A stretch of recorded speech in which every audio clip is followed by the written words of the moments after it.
Well, hi everybody. Well, today I'm making something really delicious. I am making spaghetti meatballs. Folks, it's starting to snow. We were in a snow drought for almost 2 years, folks. Very sad, no snow at all. Now, when you make spaghetti and meatballs, folks, make sure at all times you use garlic powder, Italian seasoning, and oregano. You want to use a little bit of salt, use a little bit of salt, red pepper.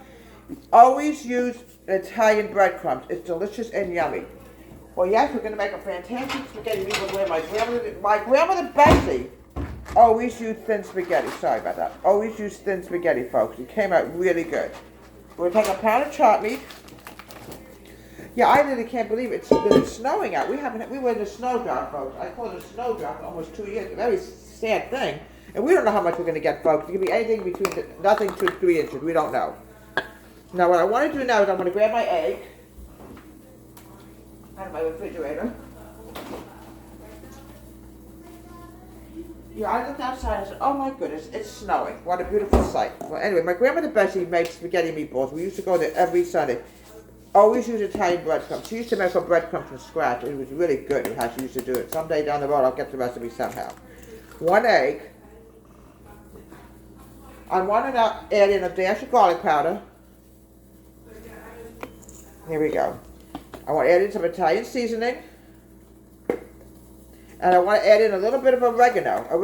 Italian people love their food highly seasoned. Did you know that? Now, to make a really good meatball, also you could add in a little Parmesan cheese into the meatballs. Here we go. I got to get this open, folks. Here we go. You always have to rip off the paper that's inside and throw it out immediately. Okay, here we go. Add some Parmesan cheese in. This is what's going to give the meatballs a delicious taste. Mix this together. Keep mixing. Oh, it smells good already, folks. Now, everybody likes different sized meatballs, folks. Did you know that? My daughter likes small meatballs. Here we go. We'll get about 20 meatballs out of this, folks. Here we go. See?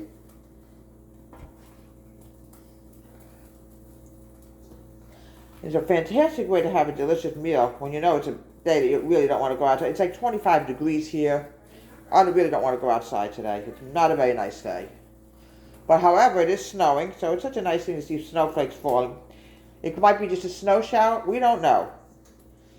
They're saying we might get a couple of inches tonight, so we'll see what happens tomorrow morning. It could be 1 inch, it could be nothing, or it could be 4 or 5 inches. We don't know until it actually gets here, the storm. It's just starting now.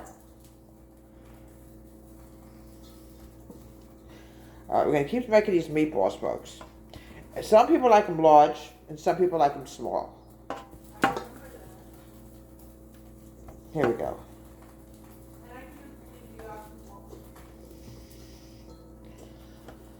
I make them all sizes, folks. And we're going to have thin spaghetti tonight. Many ways of making Italian meals, folks. Many different ways. And you know, the thing is, you can always have meatball sandwiches for lunch the next day. Did you know that? Now what I'm going to do is, when I'm done with this, I'm going to pop this in the oven. And we're going to bake this for just a few minutes. I like to have my meatballs really cooked, then we go to the next step, folks. Yeah, we're going to have enough meatballs. I think we might have a lunch tomorrow with this. We'll see what happens tomorrow. I don't think we're going to be doing much tomorrow, what the weather's calling for, but, you know, you don't know. I mean, you never know. Everything is going to depend on our temperature here. If the temperature goes above freezing, obviously it's going to end up raining. Oh, let's hope not, folks. I'll cry. I think we could use a little bit of snow here to get out of that snow drought. All right. We have meatballs in here. What I want to do now is I'm going to put this in the oven and bake it for maybe 15 minutes, and then we'll go to the next step. I would say a good 15 minutes.